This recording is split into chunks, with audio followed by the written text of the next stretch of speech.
I'm Susan Mlodezenik. I'm chair of the WCAC, and we have members here tonight of our committee, and then we also have members of the MCI committee who are here to present. So I'm just going to do a quick roll call vote so we can identify which members are present, and then we can get into some of our housekeeping. I wanted to quickly go over membership, and then at 7:45, hopefully we can dive right in on our topic of the MCI land. So at any rate, let's see, I'm just going to go through real quick. Anna Feldwig. Here. Nicole Hammond. Present. Allison Ailey. Here. Barbara Morse. Here. Great. And then me, Susan. So I'm going to just say the other members of our group who aren't here so that everyone knows they may be coming later in some cases. Let's see. We have Greg, who's coming around 8 o'clock. We have Linda, who unfortunately can't make it. And we have John Cooley, who I'm guessing will probably be here in a couple of minutes. He said he would be present. Okay. Let's see. So for housekeeping, I actually wanted to suggest that we do minutes at the end of tonight. I think we'll have a little bit of time before we wrap up around 9. I believe we have a couple of sets of minutes to approve, and I have some other things that I wanted to get through right now at the outset. So sorry that I'm changing from what I had thought we would do before, but I do still think we can get to approving the minutes near the end of the evening. So what I wanted to kick off with is that we have a prospective member joining us tonight, Lindsay Wolf, who I've had the pleasure of meeting over the phone. And I wanted to just give her a few minutes to introduce herself, talk a little bit about her background, what makes her excited about the WCAC, and then possibly we can decide, those of us who are here, if we'd like to advance her candidacy to the planning board, which would be the next step. So Lindsay, I think I saw you. If you want to take the floor, that would be great. Sure. Hi there, Susan. Hi, everyone. My name is Lindsay Wolf. Thanks for allowing me to join the call today. My family and I moved to Concord about 2 years ago from Los Angeles, and we've loved making Concord our new home. We recently moved into our first house a few blocks from Thoreau Elementary School and have 2 young children, a daughter in first grade at Thoreau and a son who is in preschool at Concord Montessori School. We're planning to stay here for a long time, so we're looking for ways to get more involved in the community. We've mostly been engaged through activities our children do. For example, our daughter is in Cub Scouts with John Cooley's son. But now that we have our feet on the ground here in Concord, we're looking for other ways to invest in the community, which is why I'm interested in potentially joining WCAC. Professionally, I've built a career around social impact with an emphasis on electoral politics. I started out in Washington, D.C. for a few years before hitting the campaign trail. I've worked on campaigns for candidates running for U.S. Senate, House of Representatives, and more. I've used that skill set to work in a number of other settings. For example, I spent a few years working one-on-one with family foundations, nonprofit organizations to design and implement custom philanthropic strategies. Most recently, I was the development director at a political startup where I designed and built a fundraising operation that's made it possible for them to become a leading national organization in state legislative politics. So yeah, I'm interested in learning to continue learning about the committee, how I may be able to contribute to it. So thank you for letting me be here. Awesome. Thank you so much. So I guess with that, I was wondering if in the interest of efficiency, hearing a little bit about Lindsay, if you all think we should vote to, as long as she knows that she wants to continue and wants to be a member of our committee after this meeting is over, if we want to advance her candidacy to the planning board. Nicole, go ahead. Hi there. So I'm speaking a bit on behalf of the prejudice that I have as having Lindsay as my neighbor, adoring her children, and enjoying every conversation I have had quickly as she's watching her children and not at work. So Lindsay, always feel free to reach out to me for any questions you might have. And of course, anybody else on the organization or the committee, please. But I adore Lindsay, to say the least. Oh, Thank you. thank you. Thanks for that endorsement. Okay, so I guess we'll just go around for the members who are here to vote, if we are able to advance Lindsay forward, should she remain interested again after the meeting is over. I guess, like, I'll call on you, Nicole. Do you agree that we could advance Lindsay? Wholeheartedly. Okay, let's see. What about you, Barbara? Yep, I think advance her, absolutely. Awesome. Allison? Yes, advancer. Great. John? Oh, you're on mute, John. Yeah, I'm good. Thank you. Okay, so you're good with advancing her? Yep. Okay. And let's see, Anna. Yes. Awesome. Okay, great. That was wonderful. One thing I just want to bring up on my screen is our set of members and how everyone is proceeding through their terms, because I think it's important for us to keep an eye on this. So let me see if I can get to the right thing here.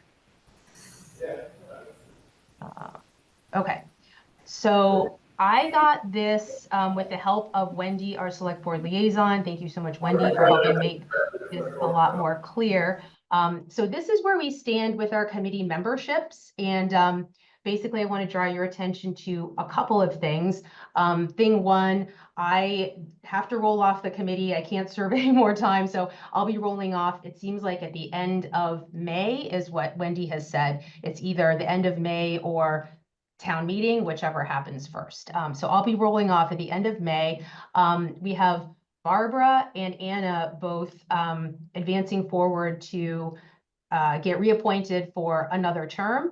Anna had filled an unexpired term, which means she gets to get appointed for her first term, and Barbara is getting appointed for her second term. John's final term actually expires in May/June, whenever town meeting is, of 2026. Nicole, your first term expires at that time too, and then we have Greg and Greg and Linda, who would be expiring for their first term in May or June of 27. Allison is in an interesting position because she has been our associate member, and she will now be moving into her full membership term as I am leaving the committee. So that's going to be happening in the next couple of months for Allison. And then we do have one vacant associate position, which is where Lindsay would come in if she advances forward. So just wanted to make sure everyone was aware of that, and let me know if you have any questions. I'm going to send this out by email so that everyone has it. But I just wanted to make certain that we're all kind of clear on who's moving into what slots. Awesome. Okay. Let's see. Other things, I'm working on securing us a spot to meet in person for May. So stay tuned on that, probably Kai's Road or CMLP. And one thing I was thinking that we could work on for our May meeting is if we want to support any of the warrant articles that are being advanced forward for town meeting. I think it's customary for committees to voice their approval of certain warrant articles. I do believe that some from the planning board and economic vitality committee are of interest to all of us. So we can talk about that in May. Let's see. I think that is all I have for housekeeping, etc. So we might be able to get going with the presentation about MCI. And John, are you going to be leading that? I am going to lead it, yes, but I'm Awesome. joined by several of my fellow advisory board members, Emily Rush, proud West Concord resident, Linda Miller, also a member of the committee. I see Dan Gainsborough, who's a co-chair of the advisory board. And I don't know whether Peter's iPad is Peter Lowett, but it might be. Anyhow, really pleased to be here tonight.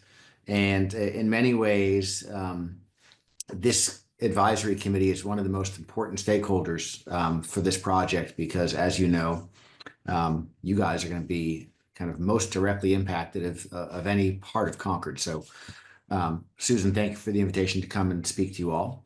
And if it's okay, what I'll do is I'd like to share my screen and go through a series of slides. And you're welcome to break in at any time with questions. And then we'll also have Q&A at the end of the session if you like. All right. Awesome. Are you able to share? Is that a control that you see there on your screen? I think I can. Great. Don, I see that Nicole has her hand up. I don't know if Nicole, you wanted to comment, or maybe you don't. Oh, yeah, she could. Yeah, she had commented before. Okay. Great. All right. So can people see my screen? Yes. Cover page? Okay, good. So before I dive in, just a couple of words of context.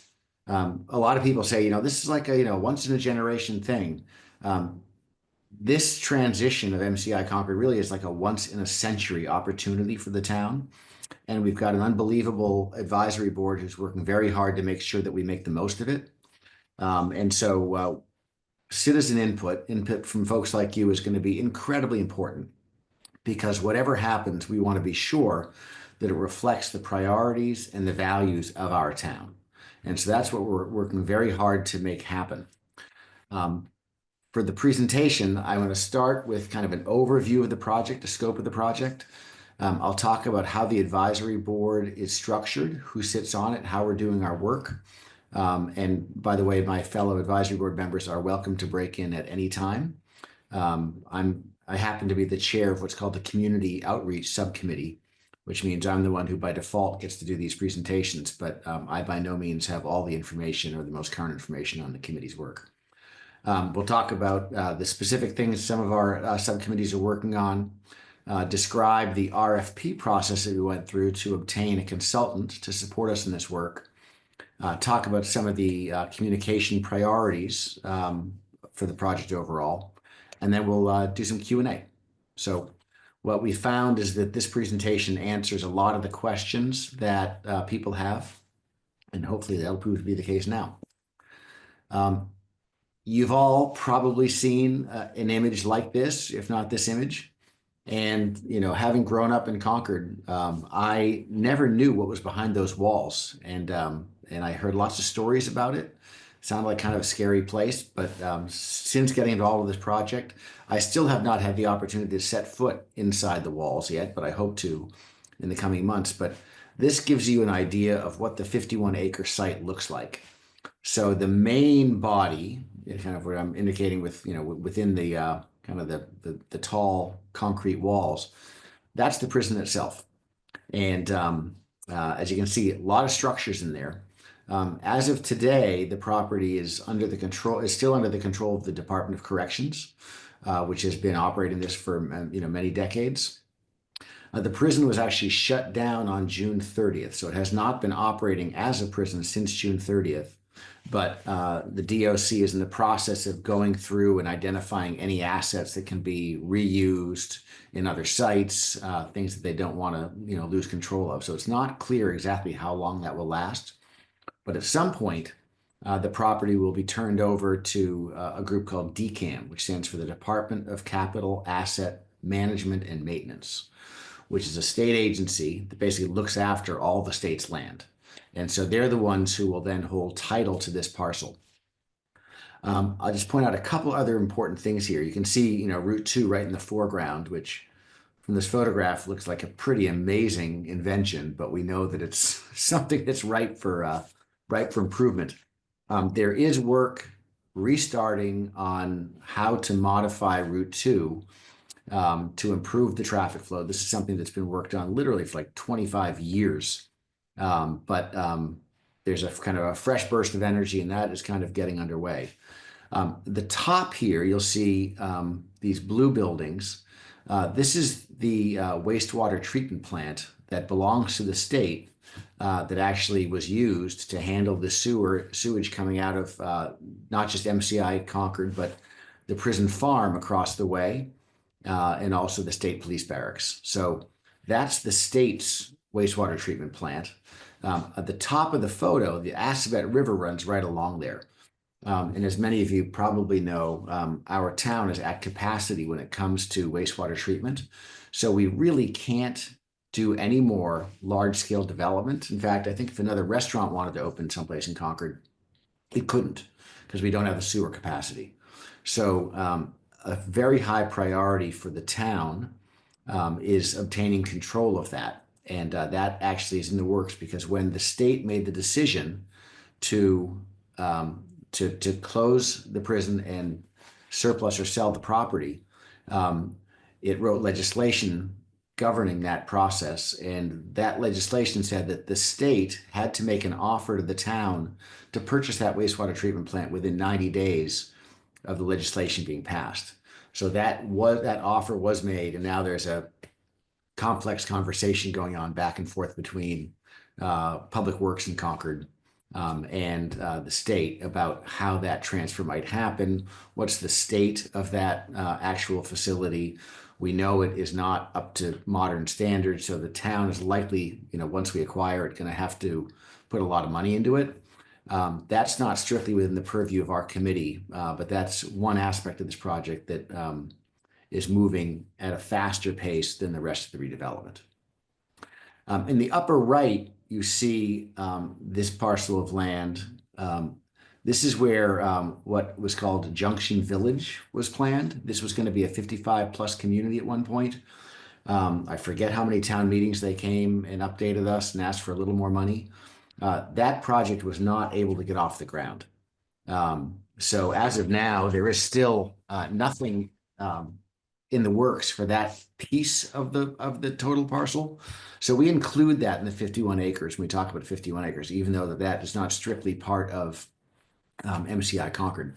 The town already owns that land, but it's restricted for affordable housing. So as we look at the whole parcel, we want to find the optimal set of uses for the parcel. So we know that housing is a priority. We've heard that recreation is a priority. We've heard that commercial property that generates real estate tax revenue to the town without a lot of associated cost is a priority. So lots of priorities have been expressed, and we want to look at that parcel as one kind of holistic piece, and then we'll figure out kind of what best belongs where on the parcel as we look at the opportunities to redevelop it. So that is the site we're talking about. And just, I guess, a couple more comments here. On the next one, if you see right in the middle here where my mouse is going, that is the prison itself. You can see Warner's Pond off to the west. And then down in the bottom, you can see West Concord, get a sense as to exactly where that is. And what makes this site really interesting is you've got the Bruce Freeman Rail Trail that runs right along it. So from an accessibility standpoint, that's a great thing to have. But a big piece of the redevelopment work will really revolve around how access works, how transportation works on the site. It's going to be primarily walkable. Will there be vehicles? How and where will they enter? The fact that the Department of Transportation, the DOT, is now rethinking solutions for Route 2 is kind of a challenge for us because we don't know exactly where the best entry point is to this parcel, given we don't know what Route 2 might look like in 5 years, right? So that's another aspect that's somewhat confounding, but we're going to stay on top of. Okay, just a little background on the Select Board's charge. The group is called the MCI Concord Advisory Board. That means that we are advisory, much like you are an advisory committee. As I understand it, the West Concord Advisory Committee has no power to decide anything. Just the same for us. The advisory board has no power to decide anything, but at a certain point, we'll be making recommendations to the select board for implementation. The board was originally chartered in the spring of last year. And as I say, it's all about educating and advising the select board. And this came out of the legislation I mentioned a moment ago. And that legislation basically described the closure of MCI Concord and kind of paves the way for the sale, lease, transfer, or disposal of the property. So that hasn't been decided yet exactly what will happen. There's no obligation on the part of the state to sell the land to us. It's quite possible, even likely, that DCAM will retain ownership, and once all the work that I'm going to describe in a moment is done, that it will then transfer or sell land directly to developers who will redevelop in a way that we have kind of stipulated as the outcome we're seeking. So there's a lot of flexibility in the legislation, and DCAM for us is an incredibly important partner because the legislation does name, I think it's like 8 different organizations that DCAM must consult with, including the town, including organizations like ORS, for example, including, I think, Mass Audubon and some others, including the Concord Business Partnership. So there are a number of organizations with whom DCAM needs to consult, but nothing says the DCAM has to sell the land to us or give the land to us. So we are partners of DCAM, but they, at this point in time, they control. They will be the ones who ultimately control the site. This is the membership of the advisory board, and I got to say, I've served on a number of town committees, and this is, I think, head and shoulders the best I've served on. A broad range of experience, talent, capabilities on the team, and a lot of it's a considerable amount of time, and people have been just fabulous so far. Dan, who's on the call, is one of the co-chairs. Patrick McCurdy is a co-chair. And then we are organized into 3 subcommittees: a land use planning and strategy committee. And Peter's here, so he'll be able to talk to you about some of the things they've been working on in a moment. Legislative and government affairs, that's chaired by Elizabeth Akehurst Moore. And then community outreach. So I chair that with Emily, who's here, and Aaron Cusker. And I forgot to mention that Linda Miller, I mentioned earlier, is here as well. So that's how we're organized. And again, please stop me if you have any questions. The first piece of public outreach happened back in September. The legislation required DCAM to organize a public outreach session. So that happened on September 12th. And much of the information they shared there is not fully current as of today, but one of the slides they did share, I think, is really, really helpful. So this is a slide from that presentation. It'll give you a sense as to the timing of this project. So here we are, when this all started, when the committee was formed back in 2024. We're now kind of cruising into 2025, and we're kind of in this broad planning process. And that planning process, I'll get into the details of this in a moment, but the planning process will feed into a rezoning process for that parcel. So right now, it is basically zoned for government use, right? It's not zoned for residential. It's not zoned for commercial. It's not zoned for recreation. Based on our work over the next couple of months, the committee, the advisory board, will be recommending rezoning of the parcel to satisfy the needs that we want to see there. So this is actually one important control point for the town because one of the nightmare scenarios has been, geez, what if DCAM decided to sell the entire thing to Amazon, and it became a huge Amazon distribution center, right? Technically, they could do that. Now, unless we zoned it for that particular industrial use, Amazon couldn't come use the site in that way, right? So the zoning does give us a degree of control. The expectation is that we will do our planning work the first half of this year. We'll then move into the zoning work, and we'll actually have new zoning approved at town meeting in 2026.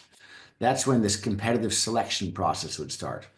DCAM would be running that process. And at that point, I'm just going to throw out a pure example here, or kind of a hypothetical.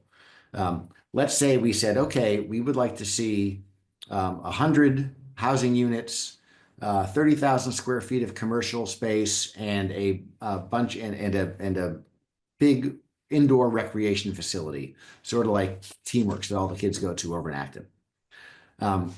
We would then figure out with DCAM how to parse that out to developers. And you can imagine developers who do housing competing for the housing piece of it, developers who specialize in commercial competing for the commercial piece of it, for the recreation piece. Maybe it's another group of developers, but DCAM will run a process to get the right developers in to develop what we have mutually decided we want to see. Once those developers are chosen, they're then going to spend, easily a year doing all the permitting, right? Once they're chosen, then they design, then they have to do all their cost work, and then they got to do their permitting, right? So the earliest we will see any shovels in the ground in construction is 2028. Okay, so the key message here is that this is not going to happen tomorrow. This is going to take some time to play out, and I don't even know enough to say yet, is this optimistic? Maybe it'll be 2029, maybe 2030, who knows? There have been other cases where in the state where there have been prisons that have been surplused that have not been redeveloped yet, and other state-owned sites. So there are projects that just fail completely for various reasons. I'm confident we're going to pull off something great, but we never know. So this gives you an overview of what the timeline might look like for the project. Okay. Okay, I mentioned that we have 3 committees, and this is where I like to let the committee chairs, if they're here, kind of address their committee. So Peter, you want to talk to land use planning and strategy? I realize some of these items in here are about a month old, but Peter, you can take it. Sure, I'm happy to jump in, John. You've been doing such a great job so far. Well, thank you. So the Land Use Planning and Strategy Committee has been really focused on hiring our consultant. And the consultant is charged with running a visioning process. And we're really going to be counting on the community to step up and share what you would like to see on the property as we enter the public participation phase, which is just kicking off right around now. You've heard a little bit from John about the timeline for the project. What he didn't mention is that we have to have the visioning process done by June 30th, because that's sort of tied to the funding Simon was able to get us for the project. So we've got a real rush to get the vision approved and community participation between now and June 30th. And the consultants call it a sprint, and yeah, we're all going to be out of breath when we reach July. So we've had, I believe it was 6 proposals that we received. We went through a rigorous analysis process, and we selected the consultant group called Agency, which has a number of pretty interesting sub-consultants. And, I can't remember the name of all of them at this point. One is dealing with sustainable energy. Another is dealing with social justice issues.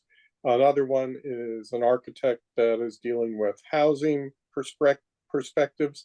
So it's a full group replete with a lot of knowledge. We're pretty excited by it. So, and we're expecting to get their initial data dump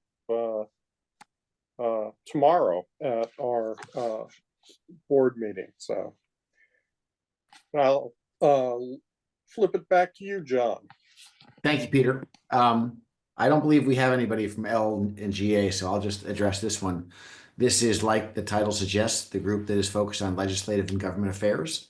They're the ones who are tasked with working with the different state agencies. We talked about the Department of Corrections. Mass Department of Transportation is a very important piece here. And, what we're learning is that these agencies all operate kind of with their own priorities and at their own on their own schedules.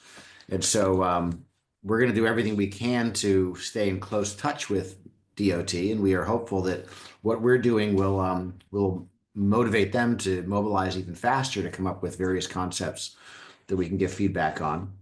And I think the bottom box here, something that's really important, is that the funding that we got from the legislation, and Peter mentioned Simon Cataldo. Simon has been a fabulous proponent for this process, so we should all be grateful to him. The funding that we have needs to be spent before the end of this fiscal year. And as of now, there is no money available to support our efforts in fiscal 26. It's possible that we will not be able to spend it all this year, in which case we may be able to get it moved, kind of some of it carried forward into the next fiscal year.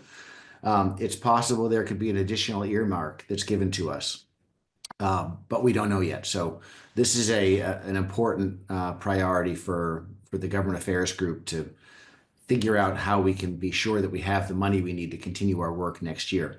The likelihood is it's going to cost less next year than it will this year, because this year we do have this significant consulting team on board who's doing a lot of work. Next year, it'll be more like a zoning consultant to help us draft zoning language and some ongoing communication stuff, but we don't anticipate the same level of community input and analysis that we're going to do this year in the next fiscal year. So that's government affairs. And Emily, since you're here, you want to talk to community outreach? Sure, thank you. So we have pulled together a list of stakeholders of varying degrees. The list is around 100 different entities that are affiliated with Concord in various capacities. And so how we've organized this list is sort of by, is this an entity that we need to consult with, inform, or engage with otherwise? The goal here is that we are, as John pointed out at the beginning, that we are soliciting input, feedback, dreams and wishes from all of the various and everyone we can in the town, so that we're getting a comprehensive picture of what folks want. So it's a smaller list, as you might imagine, of committees that we are trying to consult with and engaging with. And then there's many, many that we are trying to inform, such as yourselves. We are oftentimes receiving, I would say, I don't know, maybe 10 letters a month through the website from individuals in town as well, that the committee, the Community Outreach Committee is responding, responding to.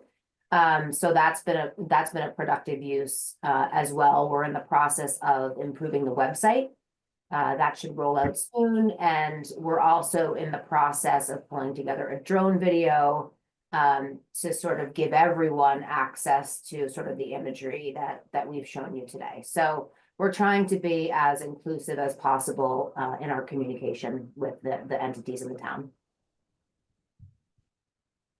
I guess the final point here is important. We are planning various community outreach meetings. They'll be scheduled at different times of the day so that we can attract parents and people that are working. So we're, again, trying to canvass the widest range possible. Thank you, Emily. I may be on the community outreach subcommittee, but I can say in the most unbiased way possible, this is the most important initiative of the whole project. I'm saying it to be funny. I'm just kidding. They're all important. A little information now on the agency, the firm that's helping us. So we put out an RFP for consulting services back in early January. That was actually a gargantuan task that Peter's committee led, and there was a magnus opus, but we got 6 very well qualified responses. They came in late in January. We interviewed a number. I think we interviewed 4 of them. I made the selection in early February, and then on February 25th, that's when we kicked off the work with our consultant. As Peter said in their proposal, they described it as a sprint. This really is a sprint from Feb 25 to June 30 to get a lot of work done. And in a moment, I'm going to walk you through that schedule. But first of all, that RFP, actually, Peter, why don't you talk about this? This was your work. You were doing such a good job, John. But yeah, so we looked at these areas on the slide, livable built environment, housing, sustainability, and we all know how important that is for our community. Fiscal impact scenarios. We want to know, we're expecting to generate at least 3 scenarios. So we want to know what the impact in terms of tax revenue and costs to the community are for each of those 3 scenarios that the consultant puts forward for the community's consideration. We know that we've got historic resources on the site. How are we going to preserve them? Are we going to preserve them? Can we move them? Questions that we're going to try and get answered. The importance of the Route 2 rotary in terms of transportation, the bike trail, all of those things are key for our consultants to work with the community to assess. And then, as John's noted, and his team with Emily has really led the ball, making sure we've got that interaction and engagement process. And the public outreach is kicking off probably in the next couple of weeks, and we're really excited about that. We're going to get an economic impact analysis about what the potential visions are, and very Hey, Peter, exciting. Peter, can you just after June, we're going to look at zoning. Yeah. Sorry, Peter, I don't want to interrupt, but I was. Can you just maybe describe a couple of potential scenarios so we have an idea of kind of the range of scenarios they might be looking at, and talk about what you mean about in terms of economic impact? Yeah, so scenarios could be, maybe we're going to look at 100 housing units. Well, what type of housing units are those? How many bedrooms there are?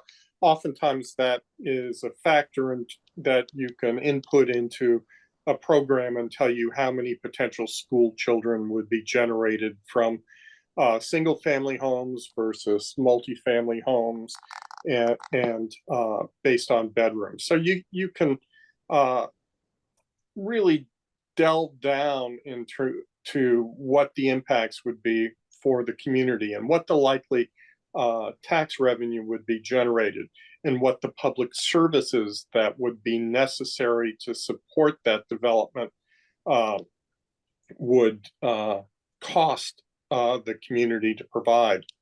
So, and then we can look at things like the 30,000 square feet of retail that John had mentioned as part of one scenario.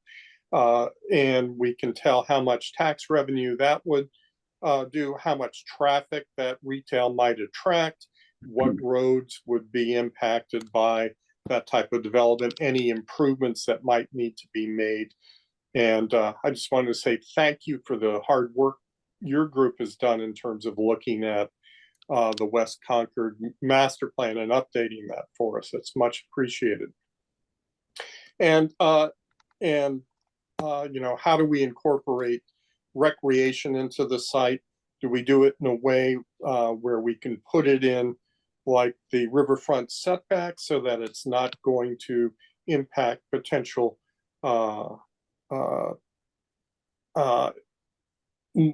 multifamily or single family or mixed use type of development?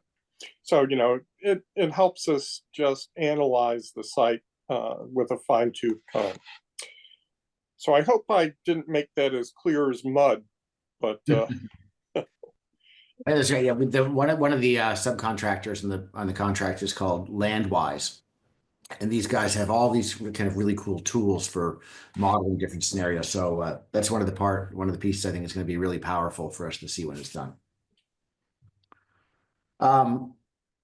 Just briefly, something about agency.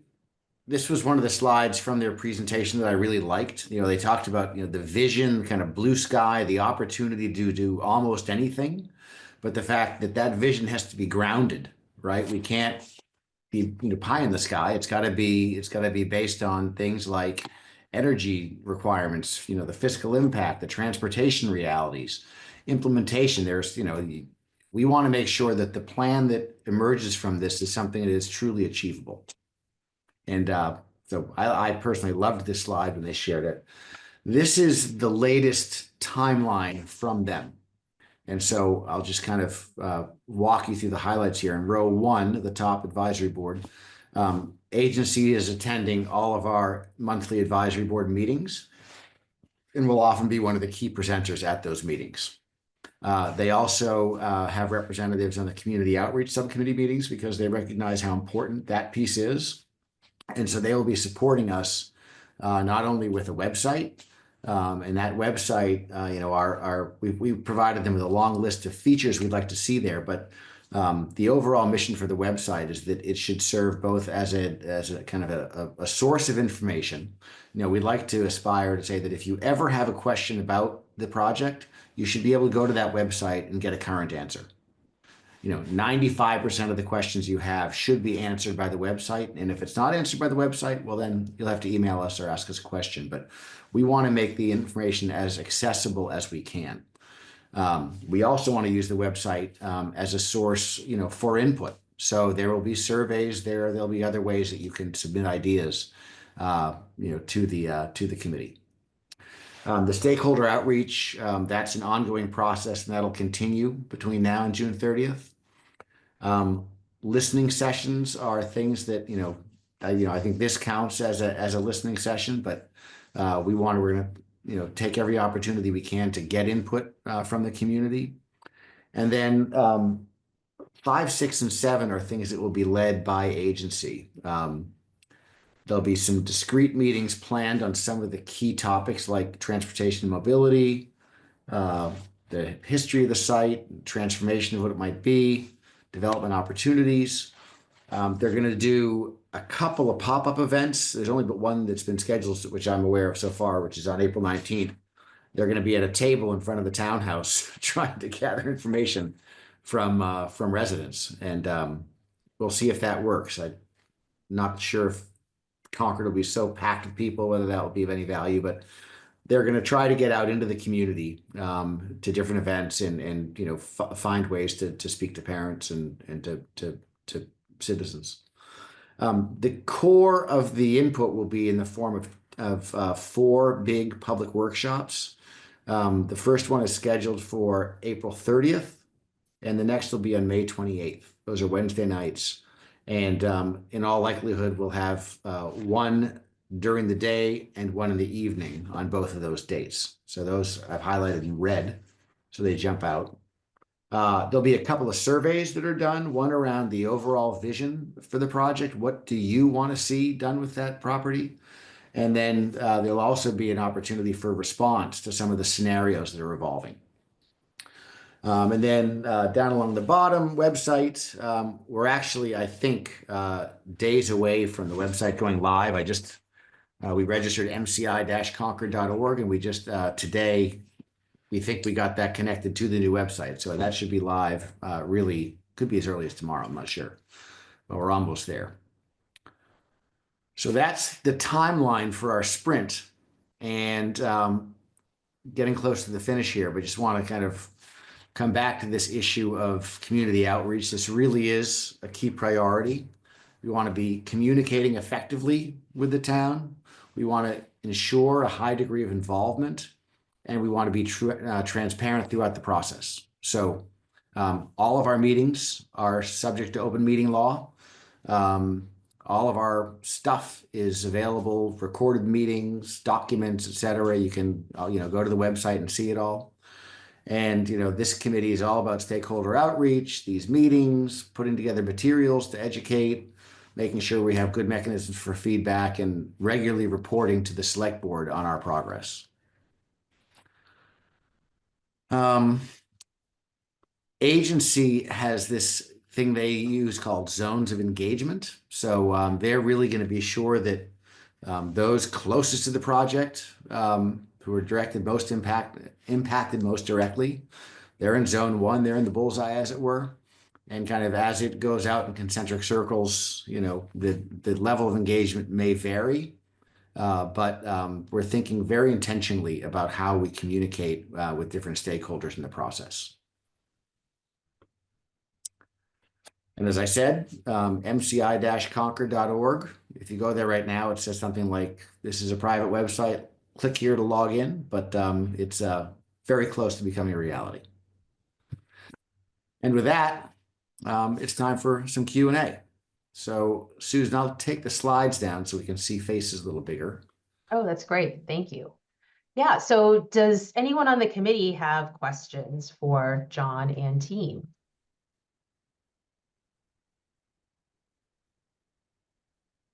I know I have one question, not seeing any raised hands right now. So I'll just ask it and then we'll go to Nicole. It strikes me that the configuration of Route 2 is a huge variable in this situation. And I'm wondering if it truly isn't known for many years what that configuration will be. How do we proceed with using the MCI property as that variable is being resolved? Would Peter like to take that? Yeah, so that's a really great question, Susan.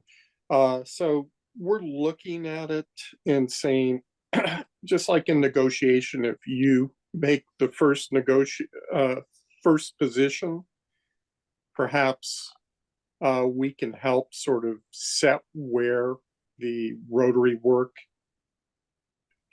takes place. So we're thinking, you know, somewhere in the middle of that parking lot off Commonwealth Avenue.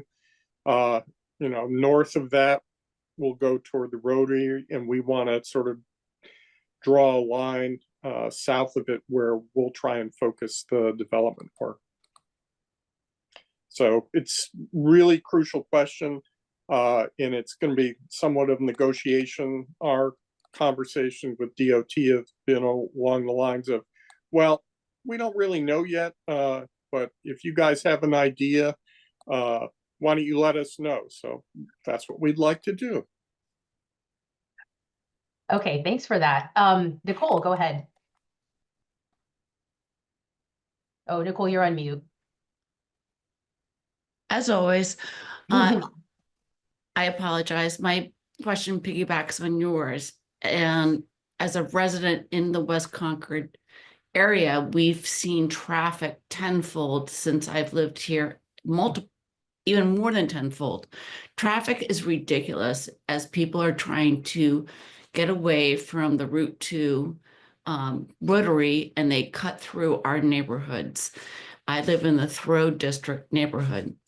I think a lot of people in this area would like to know how this development will impact us being able to do our day-to-day errands within West Concord and throughout Concord.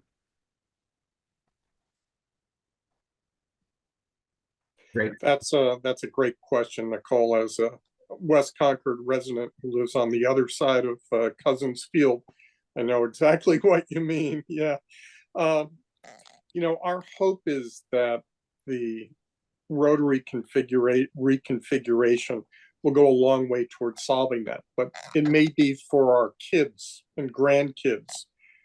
You know, I think the correct technical term for the speed with which DOT moves is called glacial swiftness.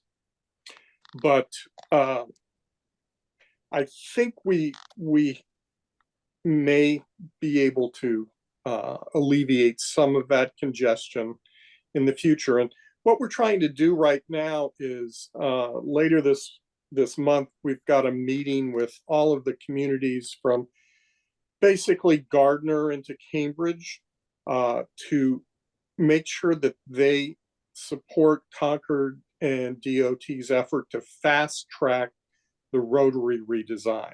So there's a funding process to put it on the capital improvements plan for transportation. And we're in the process of lining up the support of all the communities, because there's one thing, having worked along Route 2, that I know is every community from Greenfield to Cambridge is impacted by the Route 2 rotary, and they all want to see that solved, and that's going to work in our favor. So as soon as we come up with a plan, it'll be the top priority for the state, is what we're hoping. Greg, go ahead. All right. Yeah, I came in a little late, so I apologize. But John and team, thanks for everything you guys are doing. It's I know it's a massive undertaking. So, but I wanted to ask a question about, you had mentioned when I first came on about the fact of the using the space for different things. And has there been any sort of conversations going between, like, with the 2229 task force and stuff like that, that might be, hey, we don't want to duplicate our efforts here and like put two athletic facilities in what in within 2 miles of each other or whatever? Because I mean, I'm assuming that we're as a town, we're looking into potentially purchasing 2229 Main. So I mean, I'm guessing with all the projects that are kind of happening in West Concord here, that you guys have started to talk to other committees. So you're not like, hey, we're gonna, we don't want to put like multiple athletic facilities and all this other stuff because we don't necessarily need it. Like we would like one over here. That would be nice. But I mean, at the end of the day, it's like, has there been conversations with those other committees out there? So, That's a Greg, great I don't question. know- Oh, do you want to take it, John? I was actually going to say, we got Dan Gainsborough here. He's our co-chair, and he's the one who would be talking to the other committees. So you make a very good point, and Dan, let you handle it. Yes, thanks, John. And well, good evening, everybody. Thanks for inviting me. So it's a huge issue, and you're right to bring it up. And the good news is that the town, in its infinite wisdom, is in the process of organizing another committee that's going to look at all the different available properties and then compare that to all of the needs and figure out the best location and the best fit for each of those. So it will be integral to the work that we're doing and considered. Okay. Yeah, Greg, I'll elaborate a little bit. There's, one of the needs in the horizon is a number of our public buildings, need, expansion, whatever. So if they're talking about a new fire station potentially, they're talking about the space on Kai's Road being insufficient for the town offices over there. There's one scenario here that has kind of a substantial amount of town services relocating to this site, right? Whether this is the right site or 229 is the right site or Peabody School is the right site. That's why they're Right. in this committee to look at these different resources. I think the total is, I think we're going to have something like 120 or 150 acres of land to be redeveloped and kind of utilized over the next 5 to 10 years. So there will be an effort to coordinate for sure.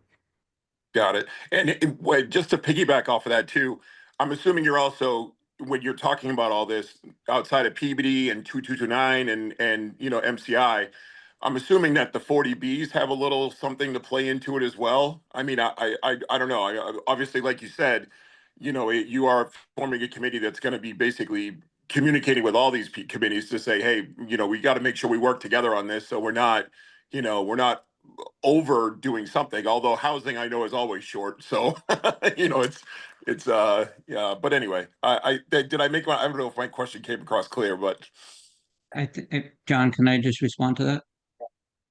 Yeah, I think again, Greg, I think you're absolutely correct, and Okay, great. our motivation is to make sure that and that there you may or may not be aware there are several different groups within the town that are focused on the affordable housing issue, as well as the planning board, obviously, and staff, and so that will be integrated into our consideration, the planning considerations. And if I could go back to Nicole and Susan's question just for a second. Peter did answer that well. I just want to add that because I also live in West Concord, that the study area goes fairly deeply into the West Concord Village. And so they're not strictly looking at the Rotary, but as John and I think Peter mentioned, they're both looking upstream and downstream on Route 2, but in addition, they're looking at our secondary roads and what would happen with each one of these scenarios in terms of potential impacts. So, Here. Nicole, do you have another question? You're on mute. And of course. Thank you, Dan, for explaining that. I guess that also brings me to wondering how that will impact the Thoreau School, the elementary school here, which was recently, okay, within my children's lives, rebuilt. And basically all the schools have been rebuilt. And what additional housing will mean for school children. I saw the Muse change from not presenting themselves as not having children based living there to having playgrounds, a pool, and then transporting children to either Thoreau or other schools. So I'm just curious as what your committee or your organization has done for planning of additional school children. I can take that. I think, you know, Okay, sure. the school committee, is, you know, we need to be sort of lockstep and barrel with the school committee as we evaluate this process, as we evaluate the capacity the town can handle of multifamily units. What do the makeup of those units look like? Are they studios, one bedroom? Are they populated for families? Because the school committee will have the direct knowledge of, you know, and I've spoken with them specifically about the Muse, right? One year they had an influx of students, Thoreau and other schools prepared for that. They hired new teachers, set up classrooms, et cetera. Then the next year, some of those students were gone. So then there was an excess of teachers, et cetera. So the school committee is an important voice in that process that we need to consider with the capacity we can handle additional multifamily units. I mean, and it goes hand in hand, I mean, straying from your question a little bit, Nicole, but you know, that whether the 40B is, and that's handled sort of in Junction Village, what is the additional load of multifamily units on the MCI site? What can the wastewater treatment plant handle? What is a developer going to want to come and build, depending on what the affordability requirements are? With sort of the state of the country in flux right now, there's a lot of developments that are set on hold because they can't make prices work with projected tariffs and interest rates and cost of construction, et cetera. So perhaps in a way, it's a blessing that we have a bit of time before we have to really resurrect something here. But the student load is a big, you know, factor in what we need to consider. I'm really glad you raised that question too, because I think it's one that everyone in the committee is well aware of. And it's one that I worry about a lot, which is as you say, we've just finished literally a month ago or whatever, rebuilding all of our schools, right? And here's an absurd scenario, but if we built 1,000 housing units and another, 1,000 kids moved into Concord, what do we do then, right? The ripple effect of that would be just significant. And that's why, as Emily says, we're going to stay in very close touch with the school committee and the school administration to make sure that they know what's going on and their voice is heard. But secondly, that's going to be a big part of the economic analysis, because not only is there the issue of swamping schools with kids, but there's also the reality that then triggers a lot more building costs and everything else, right? So understanding what the economic impact of let's say a scenario that's heavily housing weighted is going to be really important. Eric? Hey, good evening. Thank you, John. So Eric Moore, Concord resident of Francis Street. So I guess my question is really, how well do we understand what DCAM's desired outcomes are, independent of what we want? And I'm trying to understand, it's sort of like we have a zoning design problem, right? Where one piece of the zoning problem is identifying zoning that will allow the good things that we want to have happen to happen. A second piece of that, and it could be, for example, affordable housing. A second piece of the zoning design problem is, ruling out the Amazon warehouse, right? Zoning that prohibits bad outcomes for us, whatever those are. And it can be both the zoning sort of within the MCI study area, but there may also be other zoning changes that we think about within Concord to allow for a good holistic outcome. So, for example, we might look for more affordable housing outside of the zoning area in exchange for more business development within the study area. But it comes back to me, it seems it comes back to us making an offer, so to speak, to DCAM that they feel will allow their goals to be satisfied. And some of their goals, relate to what they need to get from disposal of the property from commercial buyers.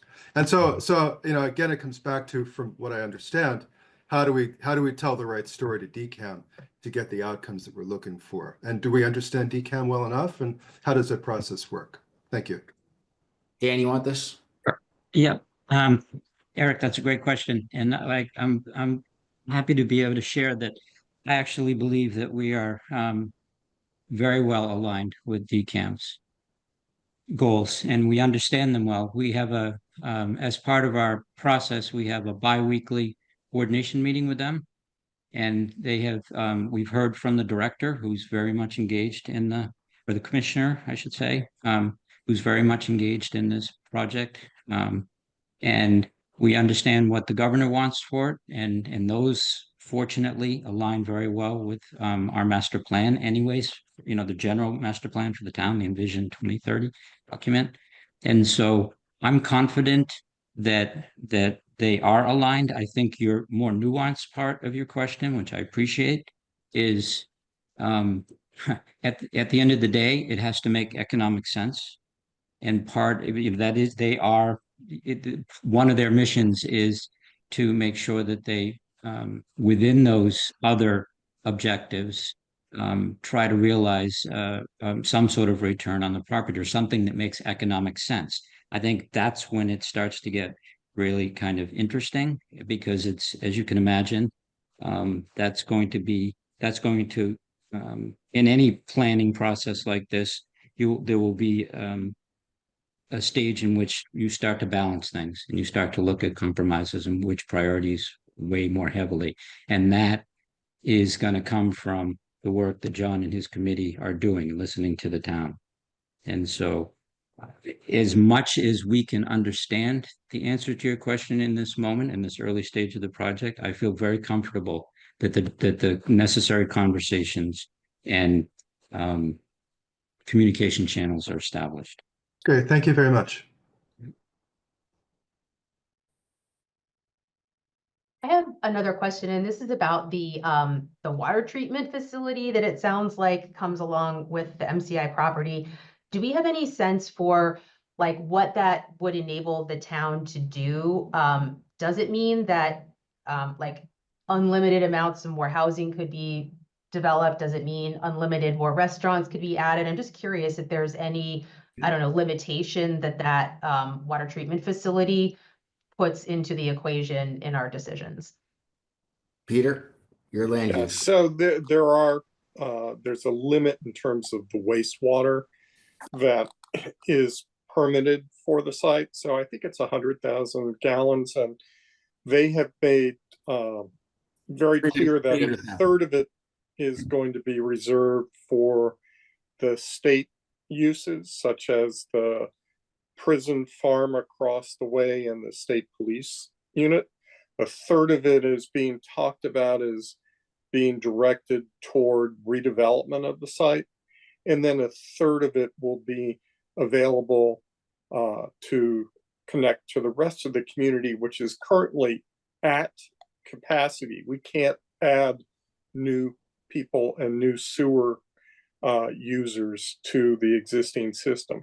And this would allow us a little bit of leeway in terms of some additional sewer, but it's not going to be a huge amount of new users rushing in and new restaurants as much as I would like some. But that's sort of the big picture. Susan, another number that's important is that I've heard that the cost of it's either upgrading or bringing it up to modern standards or something could be as much as like $25 million. So it's not just like we get it and then suddenly, we have this amazing new resource. It's actually, I think the current permit allows for 300,000 gallons a day. Oh.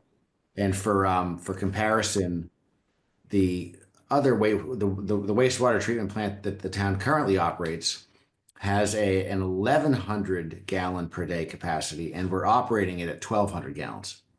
So we're already beyond our permitted capacity, and Peter's percentages were right. The state has said it would like to keep a third for itself, a third would be for MCI, and a third would be for other stuff. But I think that that Alan Cathcart and that department are looking at ways to take the 300 and actually make it bigger. But there's the engineering work around that is really just beginning, and that too, I think we might get control of it sooner than the rest of the site is redeveloped. But I don't know that we would benefit from it immediately.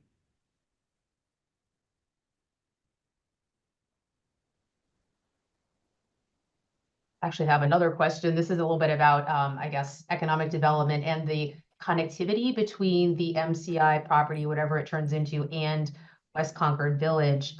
How can we, as the West Concord Advisory Committee, best, influence that this land be connected almost seamlessly with the village that we already have that's thriving and is so cute and so fun and we all love it. We just want to make sure that it doesn't end up being such that there's like an island of, I don't know, new restaurants and maybe some new housing that doesn't really flow in and interact with the rest of West Concord.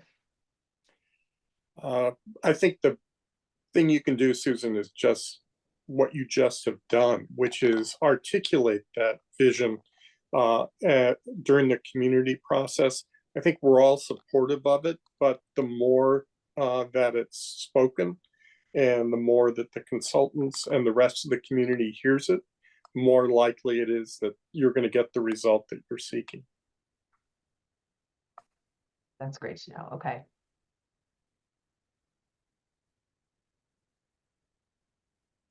Any other folks from the committee or the general public have questions for John and team here?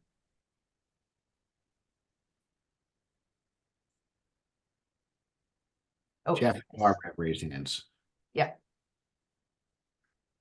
Let's see. Why don't I do Barbara first and then Jeff? Barbara, go ahead. So I know there's a small amount of light industry down further on Commonwealth, but it abuts a lot of this land.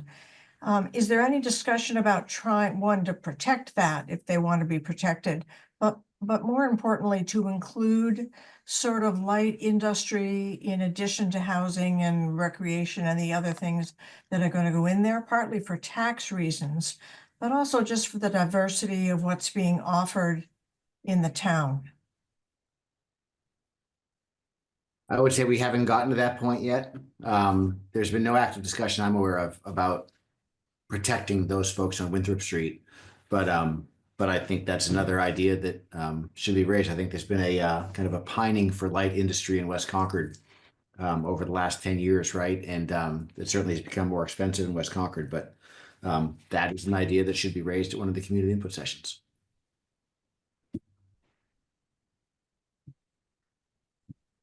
Susan, you're muted. Jeff? Go ahead. Yeah, thanks. Thanks, Susan. I really appreciated the point you just made about integrating the site into West Concord.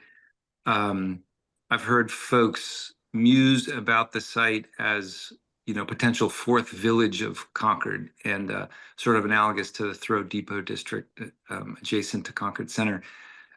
I think this should be part of West Concord and complement what exists in West Concord. I think of new residences and people walking down Bruce Freeman into West Concord and adding to vibrancy, et cetera. One thing I'm concerned about, though, and I'm excited to have this presentation to the advisory committee tonight and have the advisory committee remain engaged, is what could happen in terms of drawing economic activity out of existing West Concord Village. I lived in Maynard for 8 years before I lived in West Concord, and went to many town meetings where we rezoned and passed tax increment financing for the development where the market basket is, and a lot of new restaurants and everything down on Route 27. And there was a lot of conversation about what will happen to Maynard Center. And Maynard Center has always had empty storefronts and always kind of had struggles. And there continue to be empty storefronts. There are a lot of restaurant turnover, et cetera, as you have big box sort of fast casual places down Route 27. So I think it would be great to have the consultants consider the MCI area plan within the context or including existing West Concord economic activity. I just think if you had a CVS, you know, a relocated Trader Joe's and an alcohol superstore down there, you'd empty out some of the major anchors in West Concord, and that would be a real loss. So Here? I think it'd be great to stay on top of and continue to voice that desire to have integration with the existing sort of you know, business ecosystem of West Concord. Yeah, Jeff, I can just add that I think, you know, the culture of West Concord and sort of the community is something we're really focused on preserving and sort of making MCI and Junction Village an extension of that, and even, you know, thinking about, you know, the like being as thoughtful as like the connectivity there, right? Not just by roadways, but by public parks and paths and bike trails and all that sort of thing, access to the T. So I think that's very much top of mind. I appreciate that comment. And also tying back to traffic, right? We want to be mindful that we're not putting big box stores there, that it's just going to pull from even other towns and enhance the traffic. Great, thank you. Eric, go ahead. Thank you. I second Jeff's concern. Thank you for that. The Novo Riverside development, which that project establishes residential, big residential structure, and what is right now really just an all commercial area, and it's just on the other side of the river there. I know there's talk about building a bridge, a pedestrian bridge, to connect in effect the Novo area with West Concord. But I'd be curious to see if the committee is engaging with any of the big commercial property owners in sort of the Baker Avenue area there. You know, I wonder if there's a potential for more residential structures where we have commercial structures there now at sort of the south end of the parking lot. If any of the sort of the business that, yeah, any of those big buildings, you know,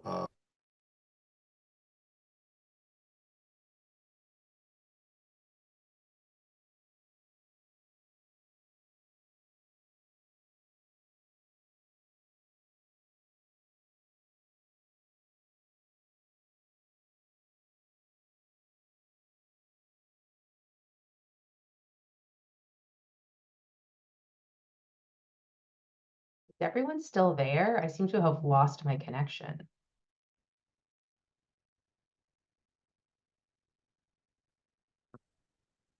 Susan, can you hear me? Yes. Okay. And is everything okay? I think so. I don't know what happened. I might have shut everyone down by accident. It said there was a little message saying the host has, I think, muted everybody, and then my video went out too. Okay. So that was me. That was an Okay. accident. Yeah, it's okay. But everybody should be able to Unmute themselves. Let's see. I'm clicking. Okay, I have unlocked the meeting, so everybody should be able to get back in there. Exactly what happened. All of us were muted and our cameras turned off. Okay. But now I can't turn my camera on yet, so you gotta allow us to restart our video too. I'm clicking ask to unmute for all the different people who seem to be muted. Maybe that'll help out. I don't know. Now they can at least hear the conversation.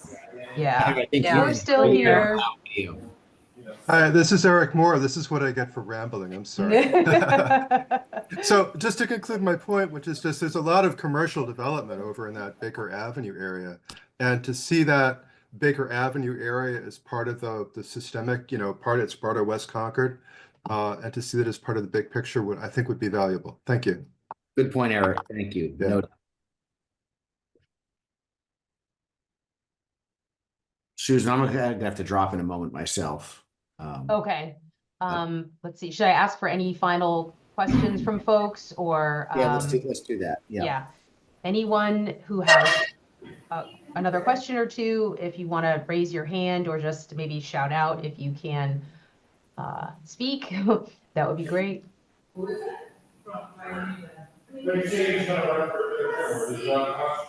There's someone with a lot of feedback. Okay, so I guess the moral of the story here is we should go to the various community meetings that are coming up and make our visions known and our concerns known. And we will also possibly tune into some of you all's meetings, John and team, to just kind of keep tabs on the process and make sure our voice can be heard in the conversation.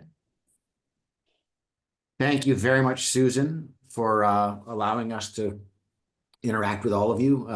As I said at the beginning, you guys are one of the most important stakeholders out there, so we really appreciate it and look forward to seeing all of you at the upcoming community input sessions. Awesome. Thank you so much. Thanks to Thank you so everyone who much. presented. Okay. Yeah, thank you. And our meeting is not over yet, WCAC folks, just in case you're tempted to log off. Susan, this is Anna. I still can't restart my camera. I don't know if there's something that can be reset. Yeah, same thing. Yeah, We can hear you, but we can't see anything. okay. Heather, are you able to restart people's cameras? I'm not sure that I can do that, but let me just see here. Give it a try now. Nope. No, Yes. not yet. Oh, wait, everyone's coming back Okay. to me. Yeah, I can see everyone. Great, okay. There's someone who's in kind of like a crowded place that has some background noise. So if that happens to be you, just mute for the time being unless you're talking. Okay. Awesome. So I think that was very informative, and I feel like I learned a lot about the MCI process. It certainly is a long one, but I'm excited about the different ways to engage that are coming up. Just so you know, I have been sort of taking minutes, so we're all set on that front. I'll use the recording plus the notes I took during the presentation to put the minutes together for this meeting. But that leads me to, I think it would be a great idea for us to approve minutes from our previous two meetings that I think have been circulated by Barbara. So let's see. Barbara, do you have those pulled up in a way that you can share them? Would you like me to try and share? Like, how do you want to do this? If you pull them up, because no, I hadn't. Everybody already looked at February and said everything was fine. Oh, good. Okay. All right. So maybe we don't need to pull them up. I thought think they were not. I fine just too. gotta stretch my leg for a second. Shoot. Okay. All right. Let me see if I can just. March, I sent out Yeah. just this afternoon. Yeah. Got it back from a couple of people. It was nice. People were really quick on sending the February ones back, and I made there was one change. Said that our meeting ended at 9:90, which Anna picked up, and I changed it to 9:30. It may have felt like it ended at 9:90, but in fact, so I've already edited that. Okay, great. Let's see. I have the February ones pulled up, so I'll just click share them so everyone can be reminded what they are. Let's see, share.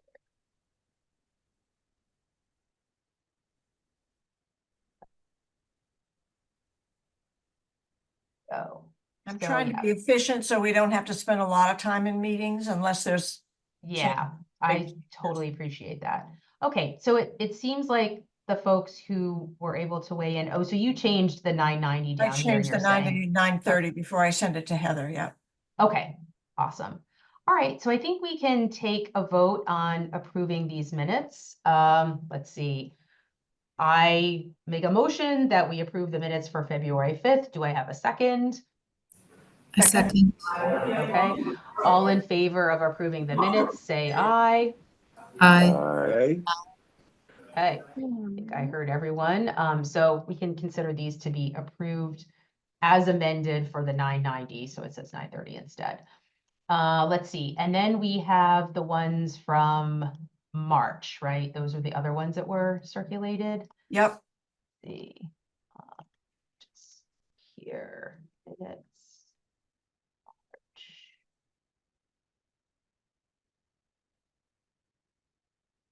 Okay. Oh, that's January. Oh. Oh, but it says March. That's interesting. Okay, hold on one second. Are you sure? Because this is labeled, maybe, did you just forget to change this? I think it is March because I wasn't at March, and I'm not listed there. Yeah, okay. So I think maybe Barbara, did you just Yeah. use someone used a template from January when they were putting these together? Do you think that's what happened? Uh, who knows? Because it was a fresh copy, so to speak, but I'll change the date. Okay. It's So funny, it's yes. in under me under March 5th. That's really weird in my files. I know, crazy things happen. Okay, so it would have been our March 5th meeting, so we can change that there. I am pretty sure I looked these over. Yeah, we're talking about the Guitar Museum. Chosen. The master plan document. Yeah. So let's see. I make a motion to approve these minutes as amended for the date. Do I have a second? Second. Great. All in favor of approving these March 5th minutes, say aye. Aye. All right. Aye. Awesome, aye. Okay, great. So these are approved as well, and we can forward them on to Heather, I think it is. Collects them.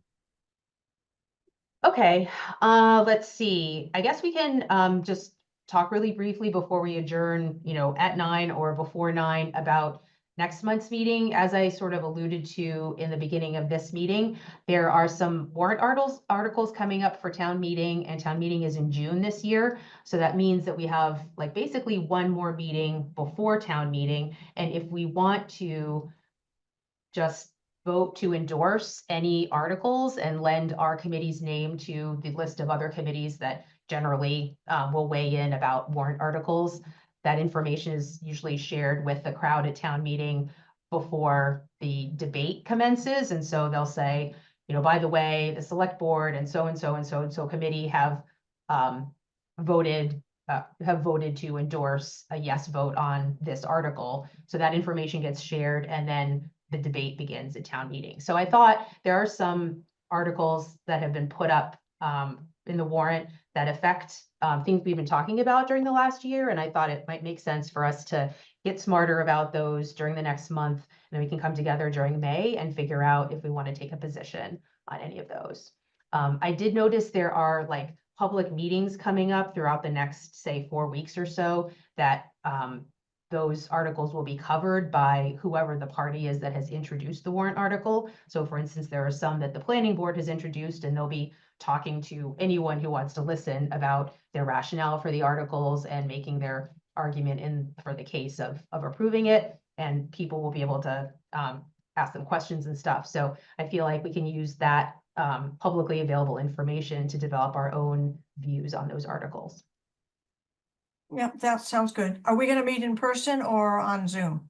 I would love to meet in person, and so my first choice is one of the Kai's Road meeting rooms. It looks like we should have one available. I've emailed Heather and Elizabeth about it, but if not, then our second choice is going to be the conference room at the municipal light plant, which I think is really nice. So I'll let you guys know. I'll certainly let you know well in advance of issuing the agenda.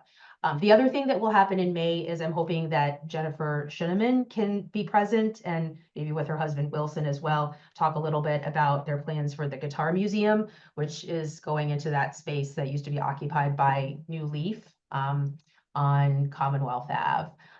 So she wasn't able to make it for this meeting because MCI took up so much time. It just kind of didn't make sense to try to shoehorn in another guest during this particular session. Yep. Let's see.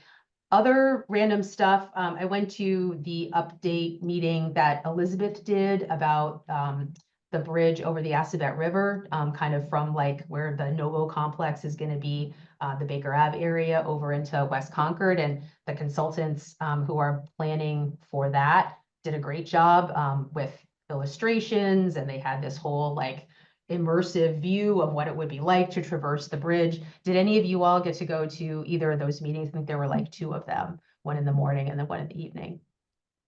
No. It was pretty cool and it made me excited for the bridge. Oh, Were the- Wendy, go ahead. You know what, I was just gonna say, the recording is worth looking at and it's on their website. Oh, good. Along with Okay. the presentation. So if you're interested, you should just be able to go there and see it. Thanks. The Yeah. town government website? Wait a sec. I think it's, I have to remember where it is, but if you go to the planning board, I think there's a project subgroup and it might have that bridge project listed. We can follow up. Maybe, Susan, maybe Elizabeth can point us and give you the actual link and you could distribute it to the committee. Yes, absolutely. That'd be great. I know I found it. I just can't remember where I got there, how I got there. Yeah. Cool. Okay. Did anyone else go to any other committee meetings that you wanted to report out on or have any info that you wanted to share from experiences in town or anything like that? No. Right. So then like one last thing, and that is, I wonder if it makes sense for us to try to go to an MCI committee meeting and talk about our idea for the West Concord Greenway so that that can get like absorbed by folks who are in a decision-making role about how the MCI property connects with the rest of West Concord. Anna was kind of asking me a little bit about this over email, and I didn't think it made sense to do it during the meeting that we just had, because again, it was just a lot for everyone to get through. But I wonder, what we think about trying to advance that idea a little bit more. If we do that, I would love to have this group sort of think about ways to improve it or modify it or, refine it a little bit before we. Okay. Allison, go ahead. Yeah, I think that's a great idea. I also think that they seem to really like what you articulated on the fly, Susan, about your vision for West Concord and the connection to MCI. And it seems like our committee should come up with, sort of something that we all know and can refer to and say whenever we're at any of these meetings, in addition to the Greenway or anything else. That's a really good idea. Yeah, to be able to articulate it in a simple way that really engages people's imagination and makes them think like, well, of course, why would you not do it that way? Right. And maybe yeah. we could send it, I don't know how we send it out to lots of people, but there's going to be lots of people in West Concord going to these meetings. Mm-hmm. We can sort of say, this is, what our vision is. They might just echo it, Mm-hmm. Mm-hmm. Okay, so I think, our first goal is we've got to get that presentation up on our part of the Concord website, and I can definitely work on that. I know we have probably a good, 10 slides or something that it is right now. Anna, do you think, are there thoughts in there that we want to refine before we put it up? Or, do you think that it's okay to put it up and then we'll just swap in something else when we have a better version of it? What are your thoughts there? I think I could refine it and then send it out to the group and maybe we could talk about it next time. Okay. Yep. Just about what isn't clear or what could be better. Okay. But I think in addition to that, Allison, were you also just referring to Susan's comments about how critical it will be not to make this a separate, Right, a separate village, but also not a fourth village? the access and maintaining the character and Right. the vibe. They seem to really like that. And they seem to say that the more we hear that, the more chance it's going to happen. So Yeah. So not just the Greenway. Yeah. both things, right? Yeah. Well, we could work on sort of drafting a statement, maybe, before the next meeting that just captures that concisely. Mm-hmm. Yeah. Right? Yeah, Susan, if you're gonna look, you said you were gonna do the minutes and listen again, you can see what you said. Yeah. It seemed to be a good encapsulation, at least to start with, you know? Yeah. And Well, I think, circulate that to us. I was also inspired by maybe it was something that Barbara said about that property becoming like the 4th Concord town center or something. And I immediately was a little taken aback by the thought of that happening, just like maybe Barbara, you were as well. And that's maybe why you brought it up. But it seems weird to have these little pods that aren't connected to each other very well. And I think we could maybe do some planning up front to ensure that that doesn't happen here, if that is, you know, what the outcome should be. The other reason I thought that was a funny statement is because historically that area was where sort of West Concord began. The White House that is still there was part of a row of houses, and that was sort of the original residences of West Concord. So to think about it being a separate town center seems really strange to me. But Yeah. I also, to me it sounds like we might as a group want to like try to crystallize not really like a position paper, but just like 3 or 4 key like talking points that we want to keep hammering every time we go to one of these meetings. 3 or 4 things that are really important to West Concord that kind of become part of the canon. Maybe they're succinct things that, you know, people can remember. Yeah. Yeah. I think that's a good idea. Because Let's this will see. really affect the architecture that might get designed in this area as well as other things. You know, and in my head, I Right. can't picture off the top of my head how it will be connected, but they're gonna have a lot of smart people working on this as well. Yeah. And I think we're right to really pull that point as much as we can. I wondered at one point if they would ever consider changing the routing of, or the routing of Commonwealth Avenue. Yeah, they Uh, have thought about that actually. They have, yeah. Yeah, the because Department of Public Works, Alan Cathcart said that, I mean, it was just a casual conversation, but he wondered if maybe that didn't need to be a thoroughfare. Did not need to be or needed to be. Did not need to be a thoroughfare. Right, right. And I can just imagine that the residents who live on Commonwealth would be thrilled not to have it to be quite so much a highway. Right. Anyway, Yeah. Okay, so let's see, next steps. Should we try to do maybe some ideation over, can we do ideation over email? I think as long as we copy all of ourselves on what we're saying, that is fine from the open meeting rules perspective.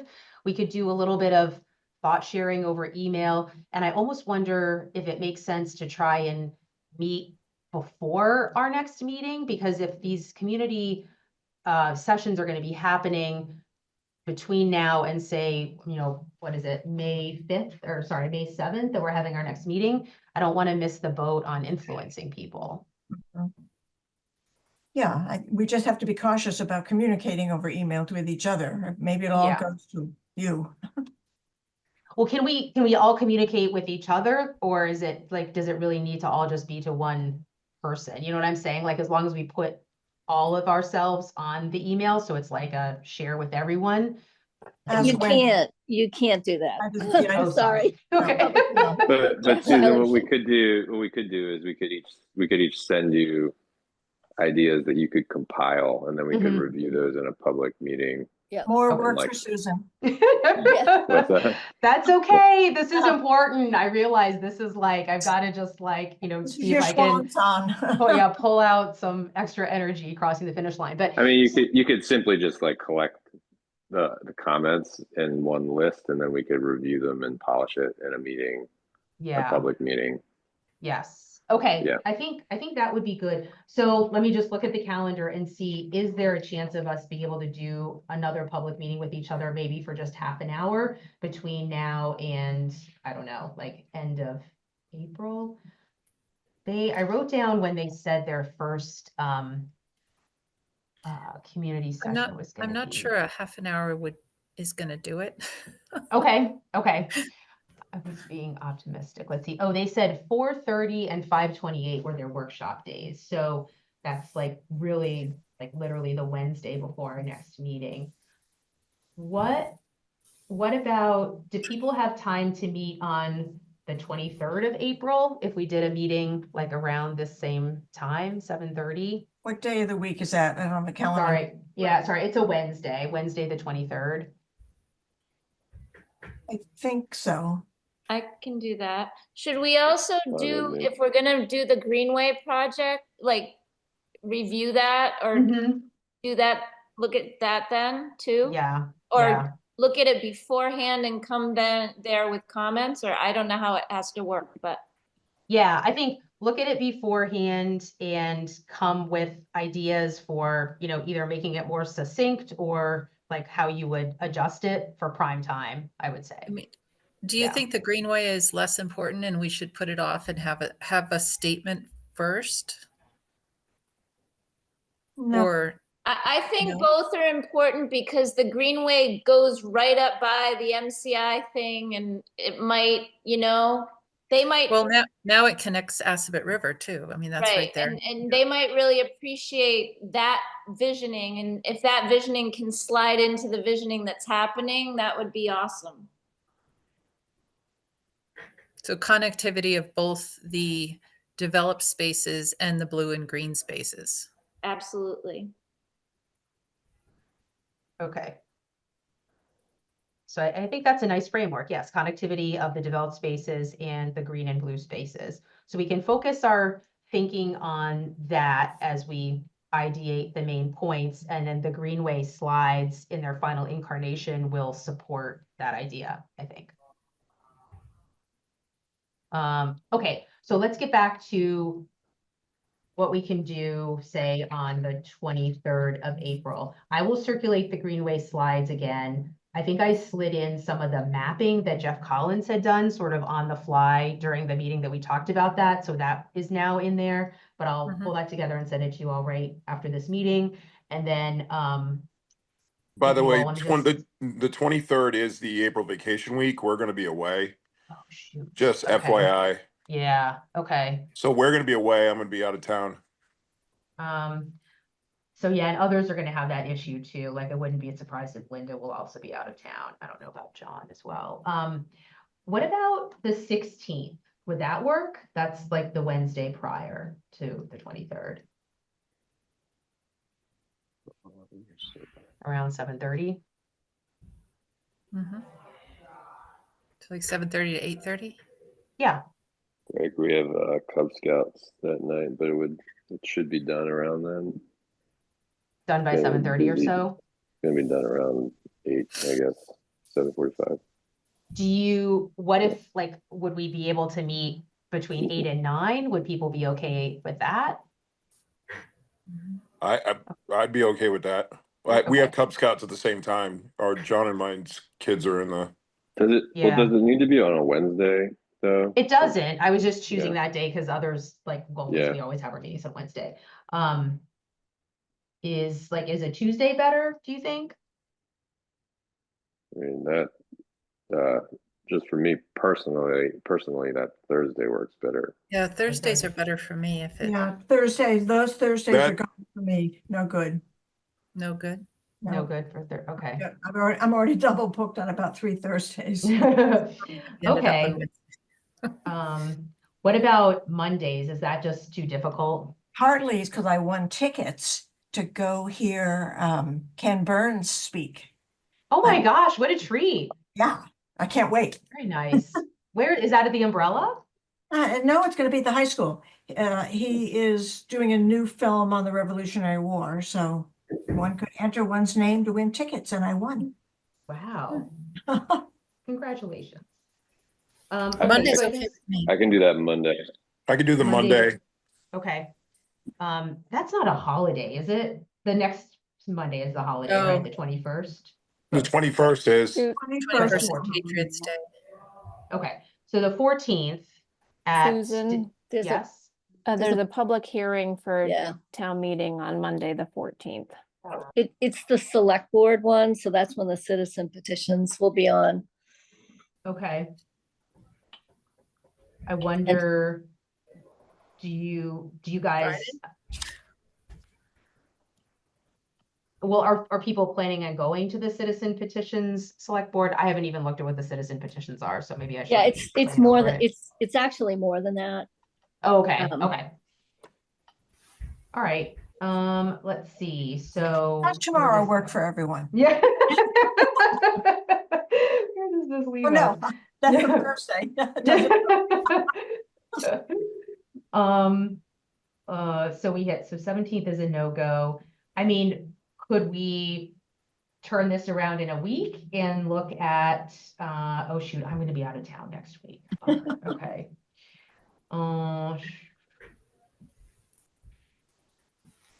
What about, what do you guys think about like the 28th or 29th, which would be kind of cutting it close, but that would be before the 30th, which is the first community meeting. If it's all we have, yeah. Or the Wednesday was Boy Scouts, but it was just we needed to go a little later. Yeah. You Could guys we want just to go a little later? return to that? Okay. So 8 to 9 on the 16th? That works. Okay.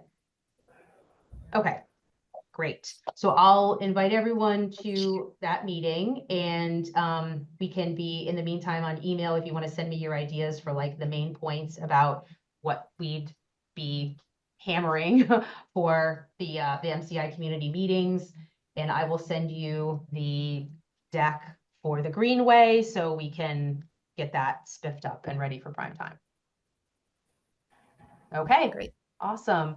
All right, thanks, everybody. I very much appreciate it. And Lindsay, welcome, and I'll be in touch with you as well. Sounds good. You're still Thank here. you. Okay, take care. All right, bye, everybody. Oh, wait, before I have to officially adjourn. Seeing we have no further business, I make a motion that we adjourn the meeting. Do we have any other public comment? Oh.